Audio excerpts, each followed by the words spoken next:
Assalamualaikum warahmatullahi wabarakatuh. Kali ini kita akan pelajari tentang sistem reproduksi manusia, bagian 2 tentang struktur dan fungsi sistem reproduksi. Yang pertama kita akan pelajari tentang organ reproduksi pria.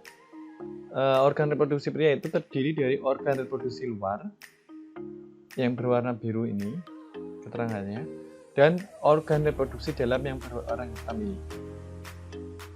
Organ reproduksi pria berfungsi menghasilkan sel sperma yang dihasilkan oleh testis dan memasukkan sel sperma ke dalam organ reproduksi wanita berupa penis. Alat reproduksi pria terdiri dari kelenjar testis, saluran kelamin, kelenjar kelamin aksesoris yang membentuk semen. Bagian-bagiannya untuk organ reproduksi luar yaitu ada penis ini untuk memasukkan sel sperma ke dalam organ reproduksi wanita, dan skrotum, kantong kulit pelindung testis dan mengatur suhu testis. Jadi kalau seorang laki-laki yang biasanya tubuhnya agak panas, biasanya nanti skrotumnya ini akan mengendur ke bawah. Jika suhu tubuhnya normal atau lebih dingin, biasanya nanti dia akan mengkerut ke atas. Kemudian di sini ada epididymis. Setelah testis ada di sini ada testis, Di sini ada testis. Nah, di testis ini adalah tempat pembentukan sperma dan hormon testosteron. Kemudian nanti spermanya akan dikeluarkan masuk ke epididymis. Epididymis ini untuk tempat pematangan sperma. Kemudian setelah matang, sperma akan melewati vas deferens ini yang menghubungkan epididymis ke uretra di sini. Dan di sini nanti ada penis organ untuk memasukkan sel sperma ke dalam organ reproduksi. Untuk kelenjar kelaminnya, organ reproduksi pria ada 3. Yang pertama kelenjar Koppen atau kita sebut dengan mazi. Mazi ini adalah lendir dan cairan yang bersifat basah. Biasanya orang-orang yang seorang laki-laki yang terangsang, kelenjar pertama yang keluar itu adalah kelenjar Cowper, atau bahasa kalau kita sering gunakan bahasa sehari-hari itu mazi. Kemudian kelenjar prostat itu encer mirip susu, dia mengandung asam sitrat yang sifatnya buffer atau penyangga, jadi dia tahan terhadap suasana asam atau basa. Dia juga memiliki seminal plasmin sebagai antibiotik. Kemudian di belakang ini yang warna agak transparan ini disebut dengan vesicula semifinalis.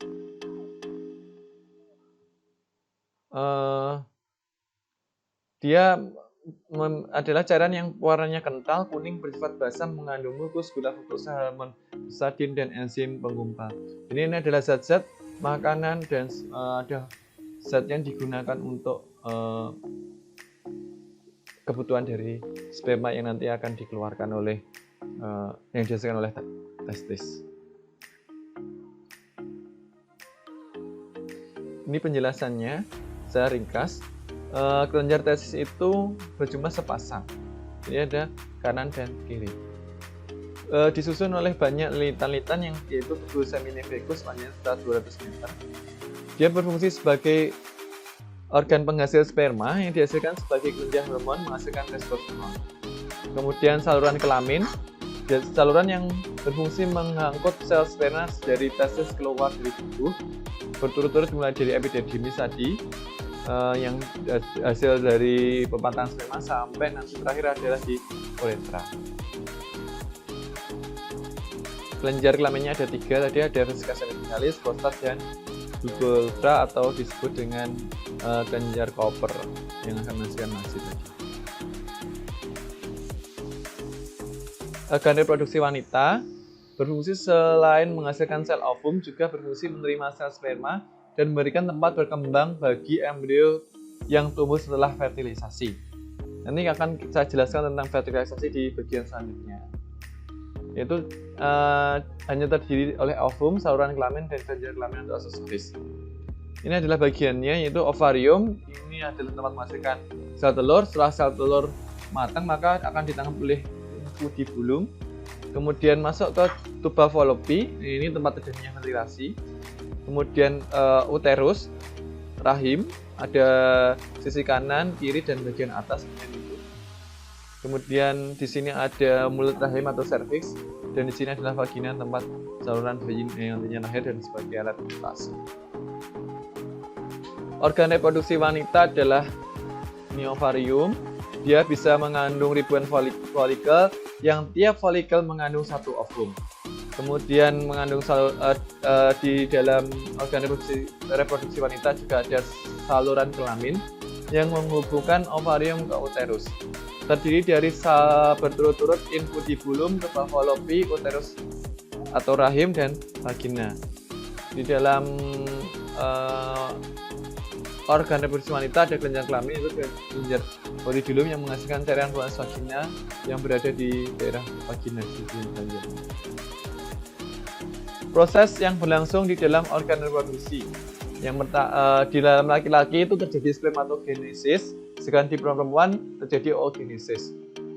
Spermatogenesis terjadi di testis, sedangkan oogenesis terjadi di ovarium. Untuk spermatogenesis itu dimulai pada saat usia pubertas. Jadi setiap sel nanti ditandai dengan keluar mimpi basah atau keluarnya mami. Setiap sel sperma atau spermatogenia menghasilkan 4 sperma fungsional. Jadi di sini ada, kalau kemarin kita sudah belajar tentang meiosis, jadi satu sel akan menghasilkan 4 anakan. Jadi kalau sel pembentukan sperma atau spermatogenesis itu akan menghasilkan 4 sperma yang fungsional. Jadi pembelahan satu sel.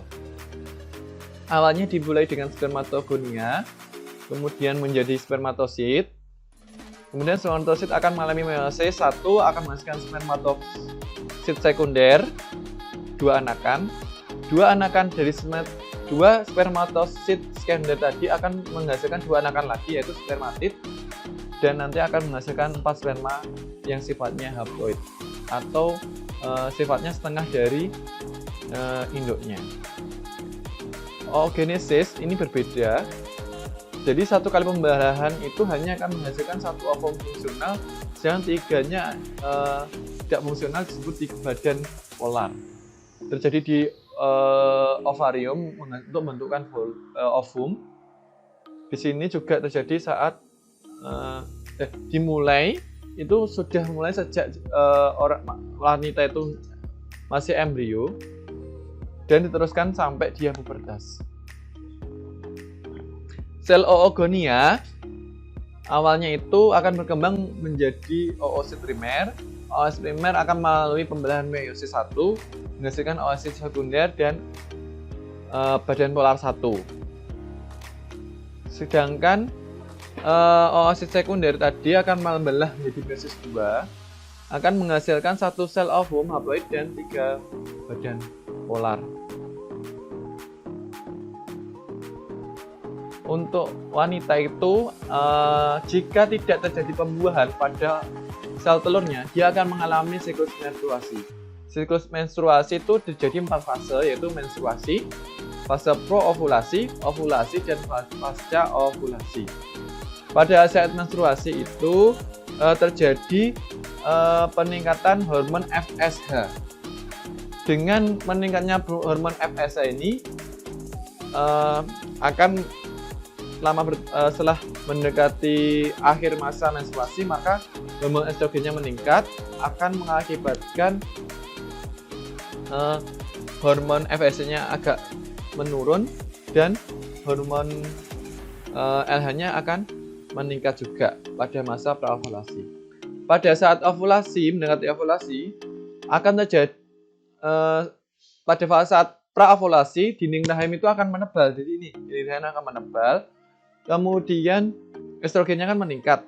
Kemudian LH-nya juga jika estrogen meningkat lama-lama nanti LH-nya meningkat. Dengan LH meningkat itu akan menghambat estrogennya. Jadi meningkatnya LH itu menghambat estrogennya. Selain itu FSH-nya juga akan meningkat. Jadi yang turun hanya estrogennya. Saat ovulasi, setelah ovulasi itu LH-nya kemudian menurun, kemudian FSH-nya juga menurun, kemudian progesteronnya itu akan meningkat dengan semakin menebalnya dinding rahim. Kemudian mendekati maka disebut setelah ovulasi disebut pasca ovulasi. Setelah itu jika tidak dibuahi kan akan terjadi peluruhan, disebut menstruasi, penurunan dinding rahim. Itu hormon progesteronnya akan turun, hormon estrogennya akan turun, hormon LH-nya akan turun, kemudian yang naik adalah hormon FSH-nya. Namun jika sel ovum tadi itu terbuai oleh sperma, maka pembuahan itu akan terjadi di saluran tuba fallopian atau oviduct. Jadi tidak bisa kalau sudah masuk uterus, sel telurnya itu tidak bisa terbuai. Jadi terbuai harus ada di bagian fertilisasi, harus terjadi di tuba fallopian atau sel induk. Pada hari pertama setelah pembuahan maka terbentuk zigot. Setelah itu hari kedua terbentuk 2 sel, hari ketiga 4 sel, hari keempat itu 16 sel. Nah, pembelahan sel ini dari zigot sampai 16 sel ini itu sampai menjadi embrio, ini pembelahannya selnya secara mitosis. Jadi satu induk akan menghasilkan 2 anakan. Jadi 2 menjadi 4, jadi akan 2 pangkat N terus pembelahannya seperti ini. Setelah keluar dari tuba fallopi, embrionya akan menempel pada dinding rahim, begitu. Nah, ini adalah tahapannya pada minggu pertama, ada trimester pertama. Minggu pertama dan kedua belum terhitung masa hamil itu. Selama 2 minggu pertama itu tidak ketahuan bahwa seorang ibu itu hamil atau tidak. Minggu ketiga itu terjadi fertilisasi, minggu keempat itu ada implantasi dan pembentukan plasenta. Jadi plasenta terbentuk di minggu keempat. Kemudian minggu kelima peningkatan kadar hormon, biasanya diiringi dengan kalau ada ibu-ibu yang muntah. Kemudian minggu keenam itu tabung saraf penutup terbentuk. Kemudian tabung saraf menutup. Kemudian minggu ke-7 itu kepala bayi sudah berkembang. Minggu ke-8 terbentuknya hidung bayi, minggu ke-9 jari kaki bayi mulai muncul, minggu ke-10 siku mulai menerkuk, minggu ke-11 alat kelamin bayi berkembang, minggu ke-12 kuku mulai berbentuk. Jadi pada tahap 11 ini baru minggu ke-11 itu ada kemungkinan jenis kelamin bayi itu sudah mulai terdeteksi. Kemudian pada trimester kedua bayi itu sudah mulai mengeluarkan urin. Kemudian organ vital bayi semakin jelas pada minggu 14. Terus minggu berikutnya pola kulit kepala bayi mulai berkembang, mata bayi dapat bergerak, kuku bayi semakin berkembang, bayi mulai mendengar, berkembangnya lapisan pelindung, kemudian pertengahan kehamilan bayi akan tidur dan bangun secara teratur. Kemudian minggu 21 bayi dapat mengisap jempolnya, minggu 22 rambut bayi semakin jelas terlihat, minggu ke-23 sidik jari tangan dan telapak kaki terbentuk, minggu ke-24 kulit bayi terkerut, minggu ke-25 bayi mampu merespons suara, minggu ke-26 paru-paru mulai berkembang, dan minggu ke-27 trimester kedua berakhir, itu sistem saraf bayi semakin matang sempurna. Pada trimester terakhir, minggu ketiga, mata bayi itu sudah mulai terbuka sebagian. Bayi mampu menendang dan meregangkan tubuhnya, jadi sudah mulai bergerak, kegerakan bayi itu mulai agresif. Kemudian rambut bayi mulai tumbuh di minggu 30, kemudian bertambah berat bayi secara signifikan di minggu 31. Bayi belajar bernafas di minggu 32, bayi mampu mendeteksi cahaya di minggu 33, kuku bayi semakin panjang, kulit bayi berwarna merah muda dan halus, tubuh bayi semakin besar, perubahan posisi kepala, sudah ada perubahan posisi kepala janin, kemudian jari juga telah sempurna, dari bayi sudah mulai menonjol, dan minggu ke-40 tibanya waktu persalinan. Di dalam masa kehamilan ada beberapa bagian tertentu dalam proses membran kehamilan. Yang pertama, ini adalah dinding uterus yang banyak mengandung pembuluh darah. Kemudian ini adalah plasenta.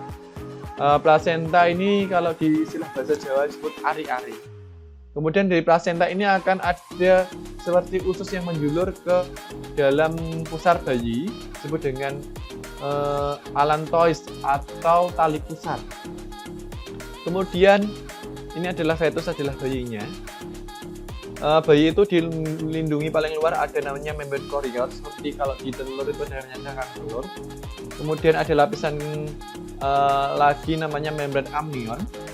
Di dalamnya ada amnion. Amnion ini adalah cairan ketuban. Cairan ini adalah melindungi bayi dari benturan sehingga bayi aman dalam rahim ibunya. Itu saja penjelasan pada pertemuan kali ini. Selanjutnya adalah sistem reproduksi manusia bagian ketiga tentang kesehatan organ reproduksi. Cukup sekian video pembelajaran kali ini. Terima kasih. Sampai ketemu di video pembelajaran selanjutnya. Sekian dari saya. Wassalamualaikum warahmatullahi wabarakatuh.